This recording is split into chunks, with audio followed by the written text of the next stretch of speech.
Bonsoir famille RDIC, bonsoir à tous les enfants de Dieu dans le monde entier. Que le Seigneur vous fasse du bien en cette soirée. Soyez vraiment bénis.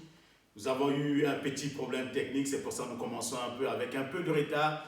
Nous nous excusons auprès de vous, mais vous savez tous que le Seigneur nous demande d'être patient. Nous en avons déjà parlé et ça, moi aussi, j'apprends la patience. Vous savez, je suis derrière, il y a des techniciens. Vous me voyez, mais vous ne voyez pas l'équipe qui est derrière, qui est peut-être, vous savez, il y a un problème de câble. Je ne vais pas tout vous expliquer. Je crois bien que vous avez appris une bonne leçon. C'est la patience. Donc nous sommes tous des gens patients et nous allons laisser Dieu nous bénir en cette soirée. Élevons la voix et prions le Seigneur. Seigneur notre Dieu, merci parce que tu nous as appris la patience, qu'en toutes choses nous devons te rendre gloire et honneur. Même si nous avons un programme, nos programmes ne sont pas tes programmes à toi. Tu sais ce que tu fais. Même à 5 minutes près, Seigneur, tu peux changer toute une vie. Et nous te remercions pour nos frères, nos sœurs qui sont à la maison et que tu veux bénir encore ce soir dans le nom puissant de Jésus-Christ, notre Seigneur et Sauveur personnel. Amen. Que le Seigneur vous bénisse partout où vous êtes et vous êtes branchés, vous nous regardez. J'aimerais sans plus tarder, nous allons prendre nos Bibles dans le livre de Genèse au chapitre 4, le verset 6 à 7. Je lirai deux versions, dans la version français courant et la version 8 secondes. Je commence par la version français courant. Le Seigneur lui dit: à quoi bon te fâcher et faire si triste mine? Si tu réagis comme il faut, tu répondras le dessus. Sinon le péché est comme un monstre tapi à ta porte.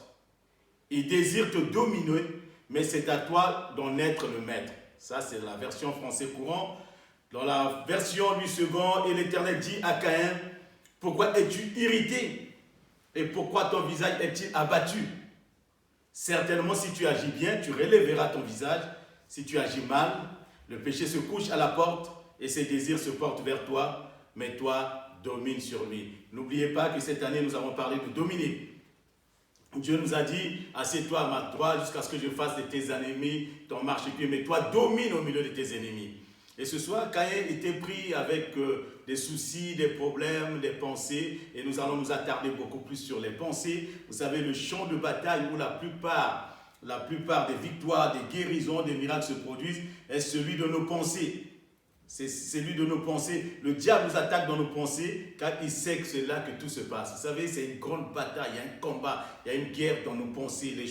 Les pensées, vous savez que nos pensées sont plus importantes. C'est d'une importance capitale car elles peuvent nous construire comme aussi nous détruire. L'homme peut se détruire au travers de ses pensées comme il peut aussi se construire au niveau de ses pensées. Et je pensais à ce que nous avons entendu il y a quelques années de cela, quand il y avait encore l'histoire de la guerre froide, et on parlait d'une guerre, mais il n'y avait pas un affrontement direct, mais c'était plutôt une lutte basée sur l'intimidation et sur la propagation.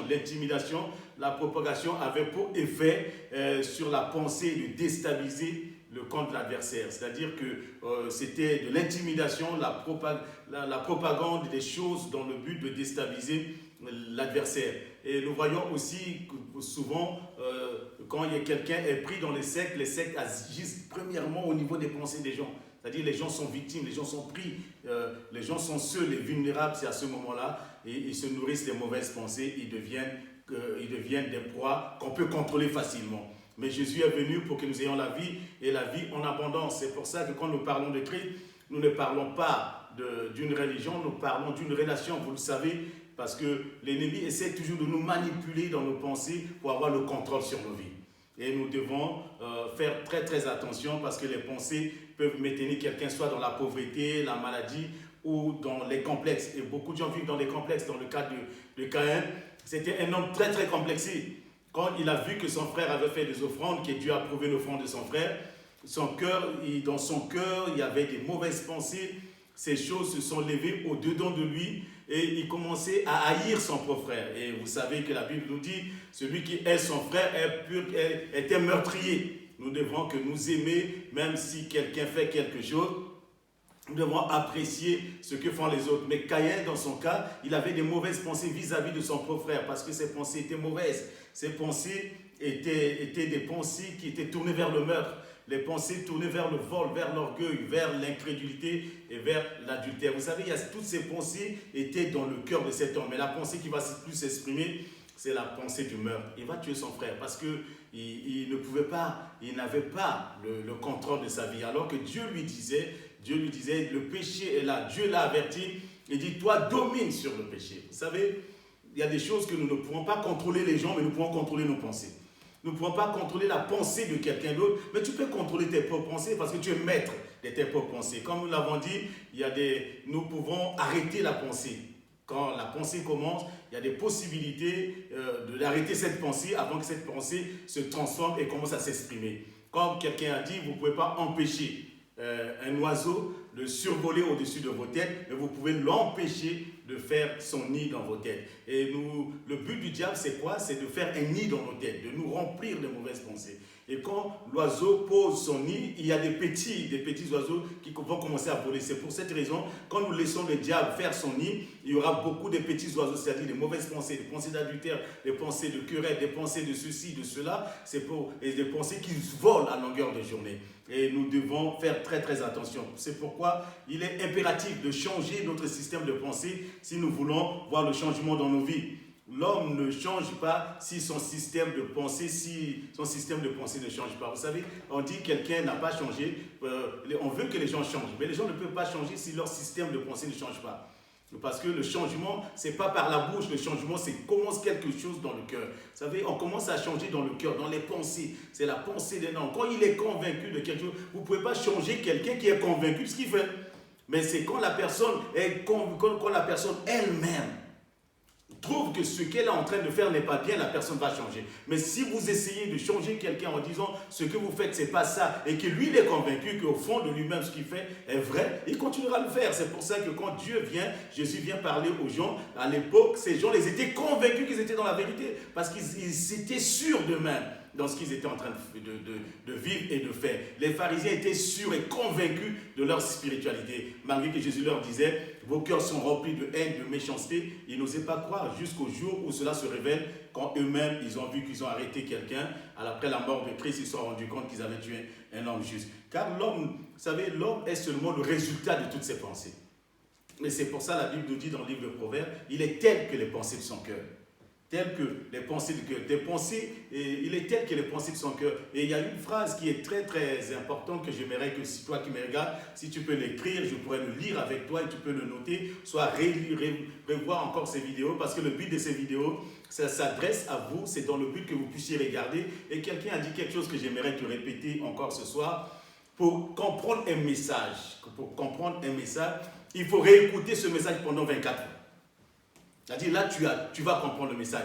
Au premier abord, on écoute des choses, on écoute des bruits. On se dit, on porte un jugement. Mais à force de s'asseoir et de réécouter le message, ça c'est un spécialiste qui l'a dit, il dit pour comprendre un message de Dieu, pour comprendre quand quelqu'un parle de Dieu, il faut réécouter la même prédication pendant 24 fois. Mais nous n'avons pas peut-être le temps d'écouter 24 fois. Mais si nous faisons cet exercice, nous allons vivre des révélations extraordinaires. Nous allons voir des transformations au niveau de nos pensées. Et cette phrase que je vous ai promise, la voici. Tes pensées peuvent être tes meilleurs alliés comme tes pires ennemis. Personne n'a le pouvoir de te détruire si ce n'est que tes pensées. Tes pensées peuvent être tes alliés, c'est-à-dire ta force, ou tes pensées peuvent être tes ennemis. Et l'homme se détruit, non pas parce que les gens veulent le détruire, mais c'est nos propres pensées qui nous détruisent. Ce qui a détruit Caïn, qui a changé l'histoire de sa vie, qui a changé le cours de sa vie, qui l'a déstabilisé, qui a fait de lui un homme errant, qui a fait de lui un homme qui se pavanait, un homme qui se promenait sans but, c'était ses mauvaises pensées. Alors que Dieu sonde les cœurs et les reins, et Dieu avait vu ses pensées en lui disant, écoute, le péché couche devant toi, mais toi domine sur ça. Il n'a pas pu dominer. Résultat de course, c'est quoi? Il s'est mis à se pavaner, il va partout, il va ça et là, et il pense qu'il y a toujours des gens qui le suivent. Vous savez, il y a beaucoup de gens qui ont des mauvaises pensées. C'est pour ça que je pose toujours la question, quand on se lève le matin, quelle est la première pensée qui te vient à l'esprit? Parce que tout dépend. Quand on se lève le matin, il y a des gens qui me disent souvent, il y a des gens qui disent pas moi, mais souvent nous l'entendons dire, les gens disent, je ne me suis pas levé du bon pied. Non, on ne se lève pas du bon pied ni de mauvais pied. Il n'y a pas de mauvais pied ni de bon pied. Que tu sois gaucher ou droitier, il n'y a pas de mauvais pied ni de bon pied. Il y a même les gauchers qui ont des pieds magiques. Il y a les droitiers aussi qui ont des pieds magiques. Donc le but ce matin, ce n'est pas de se lever du bon pied. C'est tout simplement de se lever avec une bonne pensée. C'est pour ça que nous recommandons, avant de dormir, quand nous dormons avec de bonnes pensées, nous nous réveillons avec de bonnes pensées. Mais quand nous dormons avec les mauvaises pensées, nous nous réveillons avec des cauchemars le matin. C'est pour ça que nous devons prendre la parole de Dieu. Nous aurons le temps de rentrer dans ces choses, de vous expliquer, de vous aider aussi, comprendre l'importance de penser, parce que l'ennemi, lui, sait pourquoi. Parce qu'il suffit tout simplement de manipuler nos pensées pour nous séparer de Dieu. C'est pour ça, dans le livre de Proverbes 21, le verset 7 nous dit « La violence, les méchants les emportent parce qu'ils refusent de faire ce qui est juste. » Nous devons comprendre que nous devons comprendre, qu'est-ce que nous devons comprendre? Que pour entrer dans la destinée, notre destinée, atteindre notre potentiel divin, il faut que nous changions nos pensées. Nous changeons nos pensées. Le peuple n'est pas rentré dans la terre promise parce qu'ils n'ont pas changé leurs pensées. Ils n'ont pas changé leur manière de penser. Ils sont restés les mêmes. Ils ont gardé les pensées de l'Égypte. Ils ont gardé les pensées d'esclaves. Ils sont restés tels que le même, toujours en train de demander, toujours en train de commander. Les rabat-joie, des gens pas contents, des gens qui boudent tout le temps, des gens qui sont là. Ils ne veulent rien, ils ne voient rien de bon. Vous savez, quand un homme est rempli de mauvaises pensées, vous pouvez tout faire autour de lui, il ne voit que le mal. Parce que quand un homme est rempli de mauvaises pensées, il devient un cancer même pour ces gens qui vivent à côté de lui. Quand un homme est rempli de mauvaises pensées, il devient désagréable pour les autres. Quand un homme est rempli de mauvaises pensées, il ne peut pas rentrer dans le plan de Dieu pour sa vie. Et ce peuple sortait, ils avaient des mauvaises pensées en eux. Tout était noir, tout était obscur. C'était des rabat-joie, même malgré qu'on leur montrait des choses. Ils avaient faim, ils avaient soif, ils criaient, on leur donnait de l'eau à boire, mais ils se retournaient contre Moïse. On leur donnait à manger, ils se retournaient contre Moïse. Malgré tout ce que Dieu faisait avec eux, Dieu était avec eux, Dieu était leur Dieu. Dieu les a conduisés dans le désert. Dieu les conduisait dans le désert, mais Dieu n'a pas dit que je les ai abandonnés. Et dans le plan de Dieu, dans la pensée de Dieu, c'était de leur donner une terre promise.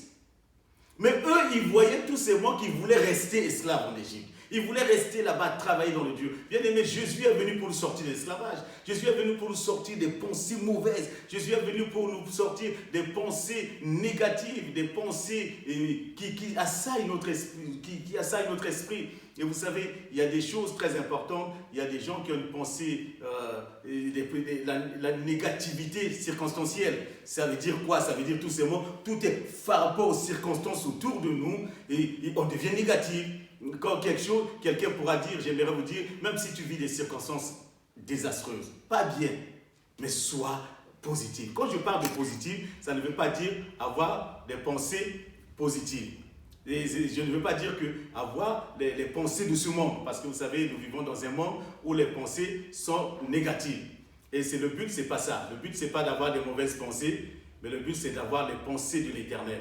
C'est d'avoir les pensées de Dieu. Et Dieu veut nous remplir de toutes ces pensées, des pensées positives, des pensées non qui viennent du nouvel âge. Vous savez, souvent on dit aux gens, il faut seulement avoir des bonnes pensées, il faut être positif, mais ce n'est pas de ça que nous parlons, parce que les bonnes pensées viennent de la parole de Dieu. Dieu met dans nos cœurs des bonnes pensées. Dieu met dans nos cœurs des pensées extraordinaires. Dieu met dans nos cœurs des pensées exceptionnelles. Et Dieu remplissait leur cœur des pensées quand ils sont sortis de l'Égypte. Mais malgré tout cela, ils sont restés négatifs parce qu'ils ont bloqué leur cœur, ils ont refusé de changer. Ils ont refusé de changer. Malgré tout ce que Dieu voulait faire avec eux, et ils étaient des rabat-joie. Et vous savez, quand je parlais de pensées négatives, des circonstances, beaucoup de gens disent « Ah, si j'avais un père ». Cela m'arrive parce que je ne suis pas marié. Cela m'arrive parce que je n'ai pas d'enfant. Cela m'arrive parce que je n'ai pas d'argent. Bien aimé, la vie ne dépend pas de ces choses-là. La vie dépend tout simplement de notre relation avec Dieu. Et quand nous sommes avec Dieu, nous avons des pensées de Dieu, les choses changent dans notre vie. Et le peuple, parce qu'ils n'avaient pas de l'eau dans le désert, ils sont devenus négatifs. Ils ont eu des mauvaises pensées. Et même au point, ils sont allés loin dans leurs pensées en demandant même à Moïse que nous voulons retourner en Égypte. Nous voulons retourner dans l'esclavage. Oh, est-ce qu'ils se rendaient compte de ce qu'ils disaient? Est-ce qu'ils se rendaient compte de ce qu'ils disaient, de retourner en Égypte, là où ils ont passé 400 ans, esclaves, fabricant des briques, travaillant dans des travaux forcés, des travaux pénibles, au point où même dans les Écritures, il est dit, les Égyptiens leur rendirent la vie amère. Une vie amère. Quelqu'un qui a des mauvaises pensées a une vie amère. A une vie amère. Beaucoup de gens souffrent de ça. Parce que tous ces mots disent que je suis dans la souffrance. Non, on n'est pas dans la souffrance. Quand tu changes tes pensées, tes souffrances s'arrêtent. Quand tu changes tous ces mots, ta façon de penser, ta façon de vivre va évoluer. Et beaucoup de gens n'évoluent pas parce qu'ils ont une façon de penser pas qui n'est pas bien. Et souvent, beaucoup de gens pensent même que Dieu ne les aime pas. Ça, c'est des pensées négatives. Qu'est-ce que vous avez fait pour que Dieu ne puisse pas vous aimer? Nous étions pécheurs, Dieu nous a aimés. Nous étions loin de Dieu, Dieu nous a ramenés à lui. Nous étions perdus, Dieu est venu nous chercher. Donc, bien aimé, cela ne dépend pas de quoi que ce soit, cela ne dépend pas de notre vie passée ou de notre vie d'aujourd'hui ou peut-être de notre vie future, mais cela dépend tout simplement de la relation que nous avons avec Dieu, la relation que nous avons avec le Fils de Dieu. Le fait que nous avons accepté Christ comme Seigneur et Sauveur personnel, cela fait de nous des gens qui peuvent avoir la pensée de Dieu. C'est parce qu'on dit, là où il y a l'Esprit de Dieu, il y a la liberté, c'est-à-dire la pensée de Dieu. Un homme qui a la pensée de Dieu est libre. Et je terminerai peut-être en vous parlant des différentes sources d'influence dans nos pensées, des forces qui parlent à nos pensées chaque jour, qui stimulent des pensées, des choix qui vont nous conduire, qui vont nous déstabiliser, parce qu'en tout un chacun, nous avons le potentiel de faire beaucoup de bien ou le potentiel de faire beaucoup de mal. La Bible nous dit, un seul pécheur détruit beaucoup de bien. Un seul pécheur détruit beaucoup de bien. Donc il y a des sources, et parmi ces sources qui viennent influencer, qui nous parlent, qui déstabilisent nos pensées, il y a les médias, il y a la société qui parle dans nos pensées. Cherchons à influencer même notre consommation. Nos loisirs, vous savez, les loisirs sont influencés. Tous nous aimons ceci, on nous fait dire que tout le monde doit manger ça, tout le monde doit faire ceci, et ça c'est aussi de l'influence. Des pensées qu'on met au-dedans de nous. Nos amis, la famille parlent aussi en essayant de nous influencer d'une manière ou d'une autre. Et l'influence la plus puissante, mais l'influence la plus puissante est spirituelle. La plus puissante est spirituelle parce que le séducteur, le diable, parle aussi dans nos pensées en tentant de nous nourrir des pensées destructives et des pensées démoniaques. C'est là où Caïn était nourri des pensées destructives et des pensées démoniaques. C'est pour ça que Dieu l'avertissait. Bien aimé, c'est un avertissement du Seigneur en ce temps, que nous ne devons pas avoir de mauvaises pensées les uns envers les autres, que nous devons avoir des pensées saines. Nous devons, parce que quelqu'un qui a des pensées saines est en bonne santé. Quand nous avons des pensées malsaines, nous pouvons avoir des problèmes. Et une célèbre phrase de mon formateur que j'aimerais que vous puissiez noter aussi, cet homme il nous a formés, il a dit quelque chose que j'ai noté et que je garde dans mes documents, et j'aimerais tout simplement, il se reconnaîtra aussi s'il écoute ce message, il saura que c'est de lui que je parle, je vais taire son nom, mais il disait ceci: les pensées conduisent à des sentiments, les sentiments conduisent à des intentions, les intentions conduisent à des choix, les choix conduisent à des actions, et les actions conduisent à des conséquences. Les pensées conduisent à des sentiments. Vous imaginez un peu? Pour terminer, les pensées conduisent à des sentiments. Quand David, il voit une femme, il a des sentiments, ce n'était pas sa femme. Ça fait naître en lui des sentiments. Mais les pensées qu'il avait en lui, ce n'étaient pas des bonnes pensées. Parce qu'en principe, David ne devait pas se retrouver là. David devait se retrouver sur le champ de bataille. David ne devait pas être à ce moment-là, là où il était. Mais il devait accompagner son peuple sur le terrain, sur le combat. Et souvent, bien aimé, c'est pour ça que nous vous exhortons, quand c'est l'heure de la prière, priez. Quand c'est l'heure d'aller au travail, allez au travail. Quand c'est l'heure de manger ensemble, mangez ensemble. Bien aimé, n'inversez pas le temps. Et David, qui était l'homme selon le cœur de Dieu, il ne comprend pas le temps présent. Au moment d'aller sur le terrain, il reste à la maison. Et c'est à ce moment-là, il a des mauvaises pensées. Et souvent, beaucoup de gens, au lieu d'être à l'église, ils restent à la maison, les mauvaises pensées assaillent leur esprit. Et je tairai ce témoin, je n'ai pas envie de le dire, mais j'aimerais quand même le dire ce soir pour t'encourager. Un jour, nous avons connu aussi un problème dans ce sens, quelqu'un qui a perdu son enfant parce qu'il était dans la chorale à l'époque, il jouait. Mais à ce moment précis, cet homme, au lieu d'être à la répétition, cet homme était chez lui. Et pendant qu'il dormait, il s'est passé un drame. Son enfant va tomber du 4e étage. Vous imaginez? Et la seule question qu'on pourrait poser, si à ce moment précis, il était à la répétition, avec son enfant, parce qu'il avait l'habitude à ce moment-là. Je ne dis pas ça comme un jugement, mais je dis ça pour nous interpeller qu'il y a des moments, cela est arrivé aussi à David, cela peut arriver à n'importe qui. Cela peut arriver à tout le monde. Et à ce moment, David, au lieu d'être à la guerre, il reste à la maison, il a de mauvaises pensées, il voit une femme, il aime cette femme. Est-ce qu'il avait le droit d'aimer cette femme? Et ces sentiments vont le conduire à des intentions. Maintenant, il y a des intentions mauvaises au-dedans de lui. Est-ce que c'est la femme de qui? C'est qui cette femme-là? Et cela va le conduire à faire un choix. Maintenant, dans son cœur, il a choisi, dit, il faut que je sorte avec cette femme. Maintenant, quand il a choisi, c'est l'homme qui conduit à l'action. C'est la décision maintenant. Il envoie les gens aller chercher la femme. Il passe dans l'action. Et les actions vont conduire des conséquences pour lui, des conséquences terribles. Des conséquences difficiles. Parce que pour cacher ce péché, il va manigancer les choses, il va mettre les gens dans un complot, il va mettre des gens il va ramener Joab à jouer ce complot, il va prendre cet homme qui revenait du champ de bataille à rentrer chez lui, il mélange beaucoup de choses. Tout compte fait, vous savez, il va tuer son meilleur officier, son meilleur soldat. Comme Caïn a tué son frère, David a tué son meilleur soldat. Vous savez, c'est le seul péché, c'est la seule faute que Dieu va retenir cela contre David. Et le jour où il veut construire la maison, Dieu dit non. David a fait des guerres. David a été un homme de guerre, mais parce qu'il a tué l'innocent. À ce moment-là, une mauvaise pensée, Dieu a dit, tu ne bâtiras pas ma maison. Bien-aimé, j'aimerais ce soir que tu puisses être guéri au niveau de tes pensées. Tu dois travailler au niveau de tes pensées. Que le Seigneur bénisse ce moment, que Dieu commence à te parler dans tes pensées aussi. J'aimerais tout simplement que tu fermes les yeux là où tu es et que nous prions le Seigneur ensemble. Seigneur notre Dieu, tu as vu toutes ces pensées qui assaillent nos vies. À longueur de journée, nous sommes pris, nous sommes piégés par les mauvaises pensées du diable. Comme cet homme a dit, nous ne pouvons pas empêcher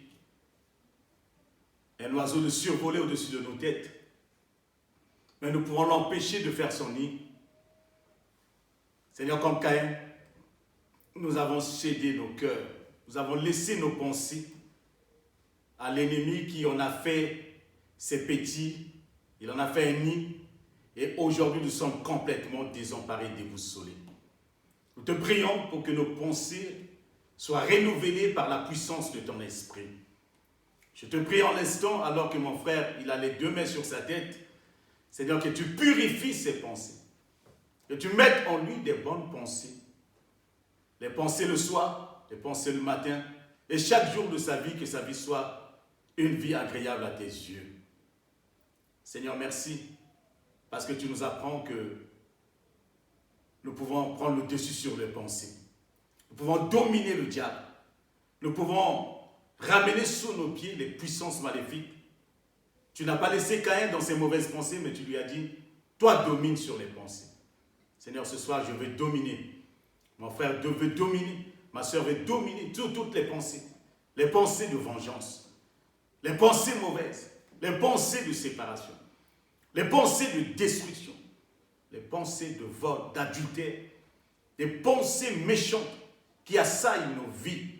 Ces pensées de peur, d'inquiétude, de cupidité, toutes ces mauvaises pensées, que Seigneur, à longueur de journée, nous chérissons, nous nourrissons, et qui rendent nos vies médiocres.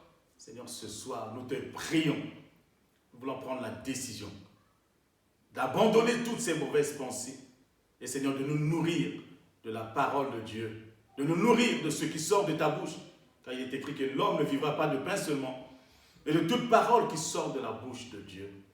Seigneur, nous ne voulons pas avoir des pensées positives, mais nous voulons tout simplement que ta parole soit des promesses dans nos vies, parce que nous voulons vivre de tes paroles, parce que tes paroles sont des pensées positives que tu nous donnes, Seigneur, pour l'avancement de notre vie sur cette terre, pour que nous allons de progrès en progrès, de victoire en victoire, de gloire en gloire et de santé en santé.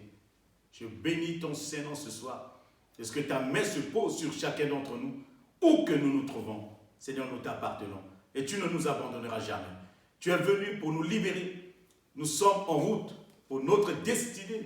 Nous sommes en route pour notre destinée prophétique en Jésus-Christ. Que Père, nous ne fassions pas comme les Hébreux dans le désert, ayant des mauvaises pensées, cherchons à retourner en arrière, qu'aucun d'entre nous ne retourne en arrière, mais que nous allons vers l'avant pour la seule gloire de ton nom. Je bénis ton peuple, et que tu bénisses aussi ton peuple, et que tu leur fasses du bien dans leur maison, qui dorment ce soir avec des bonnes pensées, qui se réveillent demain avec des pensées extraordinaires, qui leur permettra d'aller de victoire en victoire.